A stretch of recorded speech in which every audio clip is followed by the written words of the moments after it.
সমুদ্র মন্থন যখন হচ্ছিল তখন দেবতা এবং অসুর বাসুকীনাগ দ্বারা যেভাবে মন্থন করছিলেন তার ফলে বাসুকীনাগের থেকে বিষ নির্গত হতে থাকে। সেই বিষ সমস্ত প্রকৃতি জীবকুলের কাল হয়ে দাঁড়ায়। দেবতারা বুঝেই উঠতে পারছিলেন না যে কার কাছে যাব। প্রথমে ভগবান নারায়ণের কাছে জিজ্ঞাসা করে।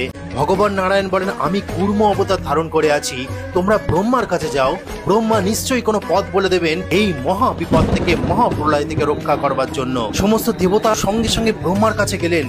ব্রহ্মার কাছে গিয়ে হাত জোর করে বলছেন, হে ব্রহ্মা, বাসুকীনাগ থেকে হলাহল নামক বিষ নির্গত হয়েছে, তুমি এখান থেকে রক্ষা করো। তখন ব্রহ্মা তাদের আশ্বস্ত করে বললেন, এই বিষ থেকে রক্ষা পাওয়ার উপায় আমার কাছে নেই, তোমরা ভগবান শিবের কাছে যাও বৎস। হে দেবতাগণ, তোমরা শীঘ্রই ভগবান শিবের কাছে যাও, তার কাছে প্রার্থনা করো, সেই পারে একমাত্র এই প্রকৃতি জীবকুলকে রক্ষা করতে। তখন তারা সঙ্গে সঙ্গে ভগবান শিবের কাছে গেলেন। দেবতায় মহাদেবের কাছে প্রার্থনা করতে লাগলেন যে, মহাদেব, তুমি আমাদের এই কাল থেকে রক্ষা করো, তুমি তো কালজয়ী, তুমি তো মৃত্যুঞ্জয়ী। হে মহাদেব, তুমি এই প্রলয় থেকে রক্ষা করো মহাদেব। বারংবার প্রণাম করছে।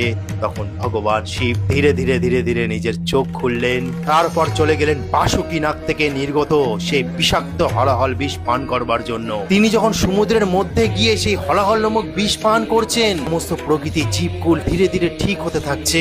আর এইদিকে ভগবান শিবের যে বর্ণ, সেটা পীত নীল বর্ণ হয়ে যাচ্ছে। সেই বিষাক্ত হলাহল নামক বিষ পান করার পর মহাদেবের যখন জ্বালা অনুভূতি হচ্ছে, তখন সমস্ত দেবতারা তাকে প্রশান্ত করবার জন্য, শান্ত করবার জন্য তার মাথায় জল ঢালতে থেকেছিল। কে বিল্লপত্র, নানা রকম পত্র দিয়ে তাকে সেবা করেছিল, যাতে মহাদেবের কোনো বিপদ না আসে, মহাদেবের যেন কোনো রকম শারীরিক অবস্থার অবনতি না হয়। যেহেতু ভগবানকে সন্তুষ্ট করবার জন্য দেবতারা জল ঢেলেছিল, ঠিক সেই কারণে এই প্রাণীকুলের সমস্ত ভক্তগণ, শিব ভক্তগণ, আমরা যারা সনাতন ধর্মের মানুষ আছি, এই সময়টাই সেই সমুদ্র মন্থনের সময় যখন ভগবান শিব সেই হলাহল নামক বিষ পান করেছিলেন, এই জগৎ সংসারকে রক্ষা করেছিলেন, মহাপ্রলয় থেকে রক্ষা করেছিলেন, এই সৃষ্টিকে বাঁচিয়েছিলেন। ঠিক তার জন্য তার ভক্তরা এখনো এই শ্রাবণ মাসে সেই ভগবান শিবের মাথায় জল অর্পণ করে, তাকে প্রশান্ত করবার জন্য, তাকে শান্ত করবার জন্য। ওটা আজকে বলার ছিল। ওম নমঃ শিবায়,